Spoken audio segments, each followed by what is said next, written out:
Good morning बच्चों। Paper first second unit और हमारा नया टॉपिक है एजुकेशन यानी शिक्षा। इस यूनिट में एक जो टॉपिक हम पढ़ रहे थे उसका नाम है इंस्टीट्यूशन, सोशल इंस्टीट्यूशंस यानी सामाजिक संस्थाएं, जिसमें हमने परिवार, नातेदारी यानी फैमिली एंड किनशिप इंस्टीट्यूशंस को पढ़ा, यानी परिवार और नातेदारी जैसी संस्थाओं को पढ़ा। उसी में दो और संस्थाएं हमें पढ़नी है, शिक्षा और धर्म। तो आज हम चर्चा करते हैं शिक्षा की। बेसिकली आप सभी लोग जो कि शिक्षा ग्रहण कर रहे हैं, आपने इससे पहले स्कूल में शिक्षा ग्रहण की, प्राथमिक विद्यालय, माध्यमिक विद्यालय, है ना, उच्च माध्यमिक और अब उच्च शिक्षा। तो शिक्षा क्या होती है, शिक्षा कितने प्रकार की होती है, औपचारिक, अनौपचारिक शिक्षा, Hindi medium, English medium school की शिक्षा, है ना, कोएड शिक्षा, गर्ल्स शिक्षा मतलब लड़कियों के लिए शिक्षा, लड़कों के लिए अलग शिक्षा या सह शिक्षा, कोएड एजुकेशन। इस तरह से एजुकेशन से जुड़े बहुत सारे कंसेप्ट्स हैं जो आपने सुन रखे हैं, जो आप जानते भी हैं, लेकिन एक समाजशास्त्रीय दृष्टि से हम उसको समझने का प्रयास करेंगे। और क्या शिक्षा समाज में समानता लाती है या असमानता लाती है, शिक्षा कितनी ज़रूरी है, शिक्षा ना होने पर क्या नुकसान होता है, ऐसी बहुत सारी चीज़ों की हम यहाँ डिस्कशन करेंगे। तो एक लेक्चर में इस पे डिस्कशन होना पॉसिबल नहीं है, तो हम इसके एक दो लेक्चर्स रखेंगे। आज हम सिर्फ बेसिक बातें करेंगे शिक्षा के बारे में, शिक्षा का अर्थ और इसकी यूजफुलनेस या उपयोगिता क्या है, और अधिकांशतः इसके टाइप्स के बारे में हम बात करेंगे। ठीक है, देखिए, अगर हम आपको शिक्षा को डिफाइन करने के लिए कहें तो आप कह सकते हैं, आप कहेंगे कि पढ़ने लिखने को शिक्षा कहते हैं।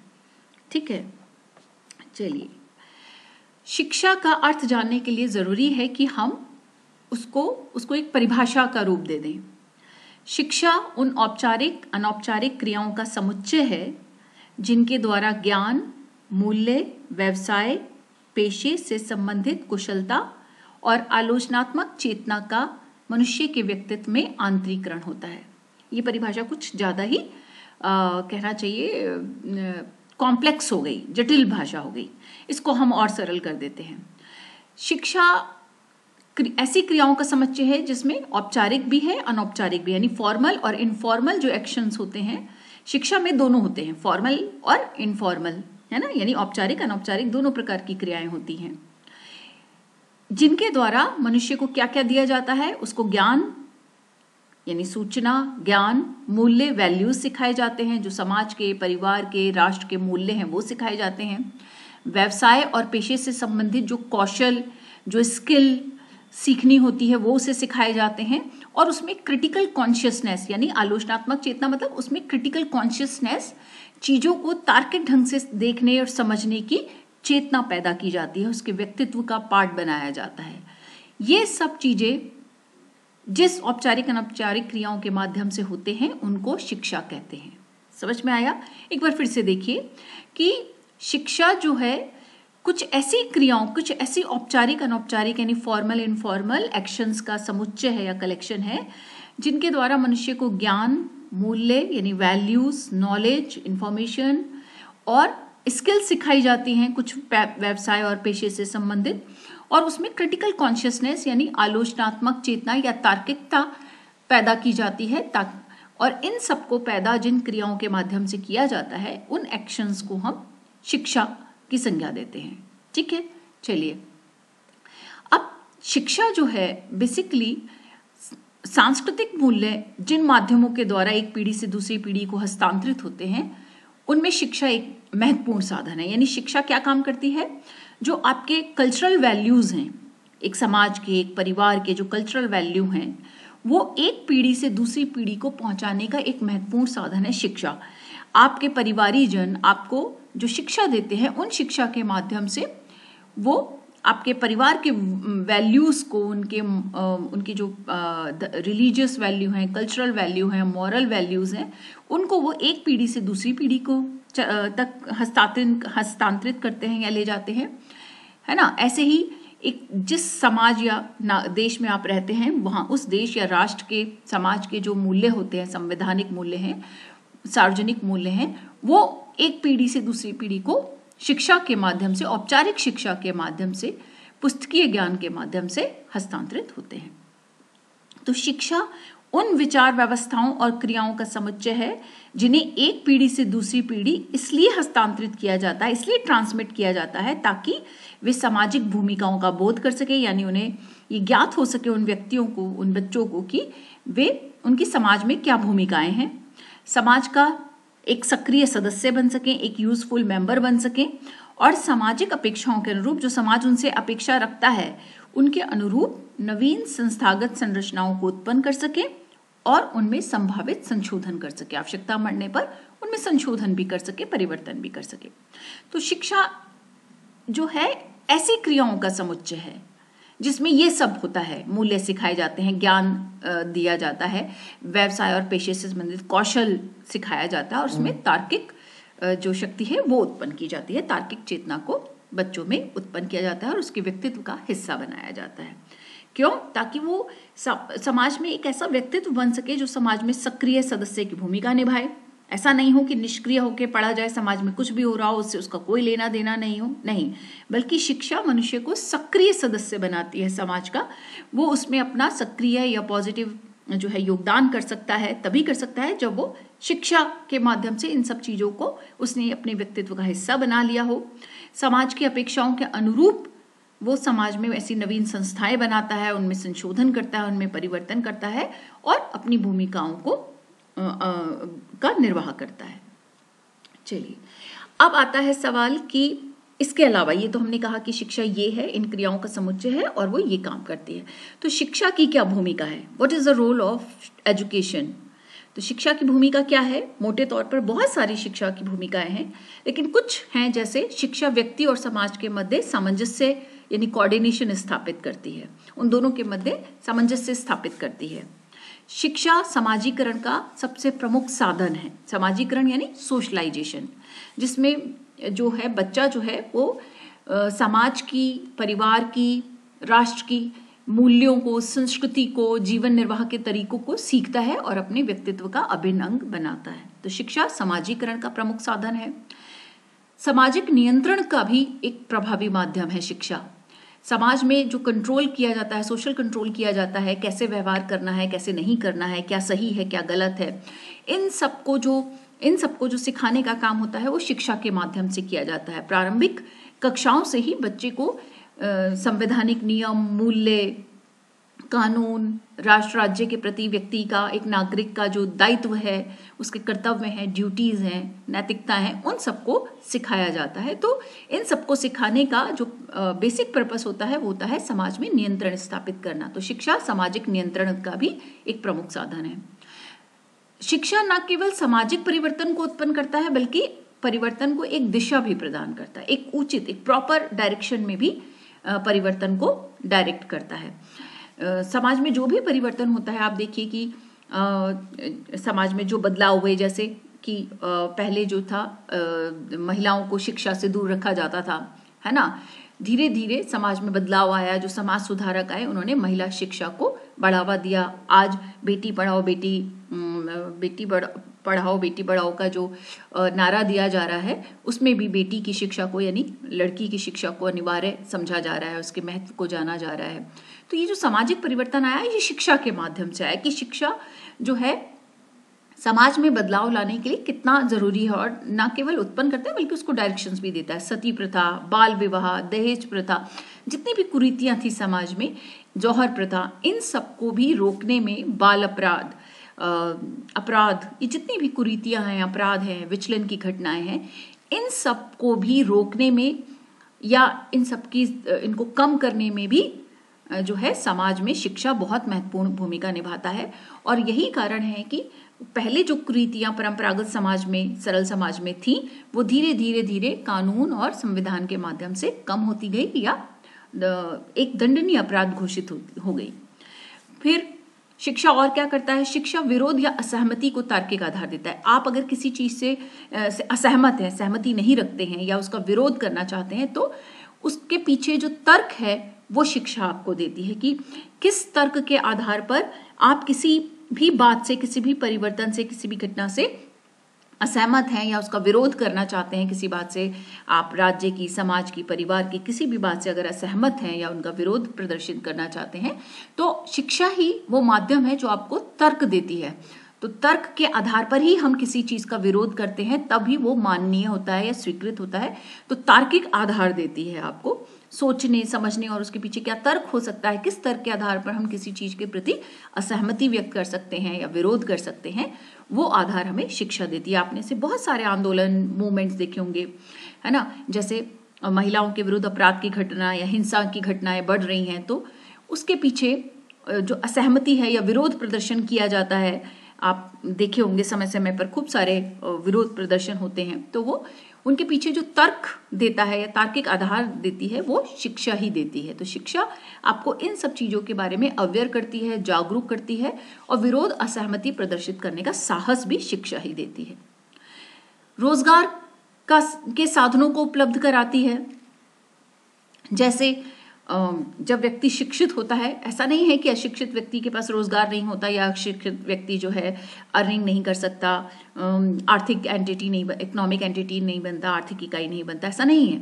लेकिन आपके सामने ज्यादा विकल्प प्रस्तुत करती है शिक्षा। शिक्षा के माध्यम से व्यक्ति को रोजगार के अनेक विकल्प खुल जाते हैं, वो अनेक प्रकार के रोजगार कर सकता है। तो शिक्षा रोजगार के साधनों को या अनेक विकल्पों को भी प्रस्तुत करने में सहायक होती है। शोषण और खास तौर से मैं कहूंगी कि आज का जो दौर है, कंप्यूटर एज है, जहां पर सूचना तकनीक का युग है, जहां पर बिना प्रशिक्षण के, बिना नई तकनीक को जाने व्यक्ति रोजगार के माध्यमों में उतना ज्यादा संलग्न नहीं हो सकता अगर वो इस नई टेक्नोलॉजी से परिचित नहीं है। तो बहुत जरूरी है कि व्यक्ति शिक्षा अर्जित करे।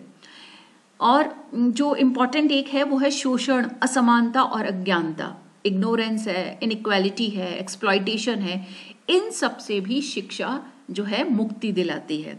शोषण से मुक्ति, असमानता से मुक्ति, अज्ञानता से मुक्ति, क्योंकि वो व्यक्ति में, हमने जैसे पहला कहा कि आलोचनात्मक चेतना पैदा करती है मनुष्य में, मनुष्य को एक बहुमूल्य इकाई बनाती है समाज की।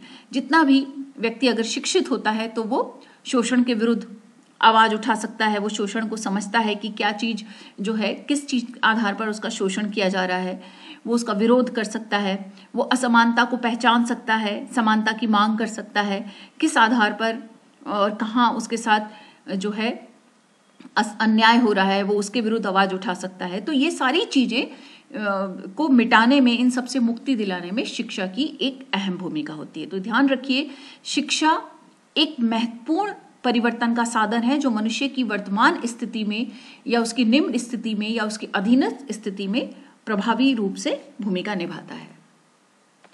अब देखिए, शिक्षा के हम मोटे तौर पर दो प्रकारों की चर्चा करते हैं।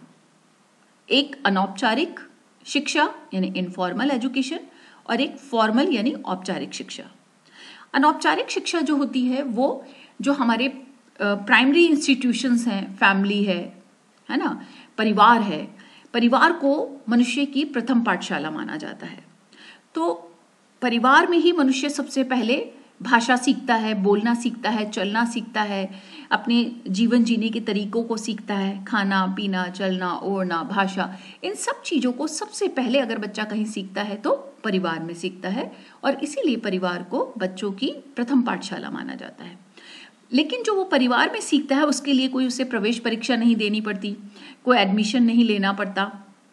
बच्चे ने उस परिवार में जन्म लिया और वो उस परिवार का सदस्य बन गया, और तभी से उसकी शिक्षा प्रारंभ हो जाती है। ना उसे फीस देनी पड़ती है, ना उसे परीक्षा देनी पड़ती है, केवल एक सदस्य होने के नाते उस परिवार का वो बहुत सारी चीजों को सीखता जाता है।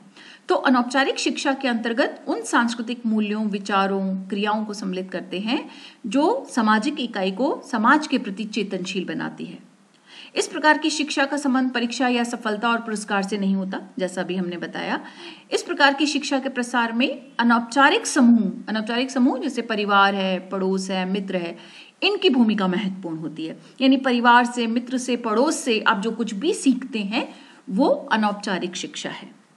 उसके लिए आपको ना कोई परीक्षा देनी है, ना सफलता असफलता मायने रखती है, ना पुरस्कार और दंड मायने रखता है। तो हम जो कुछ भी अपने परिवार से, मित्रों से, नातेदारों से सीखते हैं वो सब और धर्म से सीखते हैं वो सब अनौपचारिक शिक्षा का हिस्सा होता है। ठीक है, तो व्यक्ति की जो प्रारंभिक शिक्षा है वो अनौपचारिक शिक्षा होती है। नेक्स्ट है औपचारिक यानी फॉर्मल एजुकेशन। फॉर्मल एजुकेशन को उस प्रणाली के साथ, उस सिस्टम के साथ जोड़ा जाता है जो सामाजिक इकाई को साक्षर बनाती है, यानी अक्षर ज्ञान कराती है, ताकि वो अपने हितों के प्रति अधिक चेतनशील हो सके। प्रायः जो औपचारिक शिक्षा है, फॉर्मल एजुकेशन है, वो राज्य के नियंत्रण में होती है। जैसे हमने कहा कि पहली जो शिक्षा थी अनौपचारिक इनफॉर्मल, वो प्राथमिक संस्थाओं के समक्ष थी, जैसे परिवार, पड़ोस, मित्र, रिलीजन, है ना। लेकिन जो औपचारिक शिक्षा है उस पर राज्य का नियंत्रण होता है। राज्य तय करती है कि क्या पाठ्यक्रम होना चाहिए, है ना, बच्चों को क्या सिलेबस पढ़ाना चाहिए, किस कक्षा में क्या सिखाना है, क्या नहीं सिखाना है, नैतिक शिक्षा है, संवैधानिक शिक्षा है, तो कौन कौन सी पाठ्य वस्तु, कौन कौन से विषय होंगे, ये सारी चीजें जो है वो राज्य के नियंत्रण में होती है। तो औपचारिक शिक्षा बच्चे को या सामाजिक इकाई को साक्षर करती है, उसे अक्षर ज्ञान कराती है और उसे हितों के प्रति, उसके कर्तव्यों के प्रति, उसकी ड्यूटीज, रिस्पॉन्सिबिलिटीज, उसके इंटरेस्ट के प्रति उसको अधिक चेतनशील, अधिक जागरूक करती है और इस पर राज्य का नियंत्रण होता है, राज्य तय करती है। इसीलिए आप देखिए कि जिस भी सत्ता जो है राजनीतिक दल का शासन होता है, वो अपने हिसाब से पाठ्यक्रम में बदलाव करती है, यानी जो जिस सांस्कृतिक मूल्यों को वो सही या उचित मानती है उसके अनुसार वो हम जो है पाठ्यक्रमों में बदलाव समय समय पर करती रहती है। तो औपचारिक शिक्षा पर राज्य का नियंत्रण होता है। ठीक है, तो दो प्रकार की शिक्षा, अनौपचारिक शिक्षा जिसके लिए किसी स्कूल में प्रवेश लेने की जरूरत नहीं, कोई परीक्षा देने की जरूरत नहीं, और औपचारिक शिक्षा जो औपचारिक संस्थाएं हैं, स्कूल है, विद्यालय है, वहाँ कोचिंग सेंटर हैं, स्टडी सेंटर्स हैं, इनमें दी जाती है, जिसका एक निश्चित पाठ्यक्रम होता है, एक निश्चित समय सीमा होती है, उसमें आपको पूरा करना है, उसके लिए परीक्षा देनी है, उसमें पास होना, सफल होना जरूरी होता है। ये सारी चीजें औपचारिक शिक्षा के अंतर्गत होती हैं। अब देख लिए औपचारिक शिक्षा के कई स्तर होते हैं। लेवल ऑफ जो फॉर्मल एजुकेशन है वो कई होते हैं। कौन कौन से? प्राथमिक शिक्षा यानी प्राइमरी एजुकेशन, माध्यमिक शिक्षा, मिडिल है, सेकेंडरी, सीनियर सेकेंडरी, उच्च माध्यमिक शिक्षा, उच्च शिक्षा, हायर एजुकेशन, और प्रोफेशनल एजुकेशन यानी व्यावसायिक शिक्षा। आप मेडिकल की पढ़ाई करते हैं, आप इंजीनियरिंग करते हैं, कंप्यूटर कोर्सेज करते हैं, MBA करते हैं, आप ये सारी चीज़ें जो करते हैं वो आपकी व्यावसायिक शिक्षा है, जो जिसमें आपको व्यावसायिक या पेशे से संबंधी कौशल यानी स्किल सिखाई जाती है। तो ये शिक्षा के, औपचारिक शिक्षा के जो स्कूली शिक्षा है, विद्यालयी शिक्षा है, उसके कई स्तर हैं, कई लेवल होते हैं।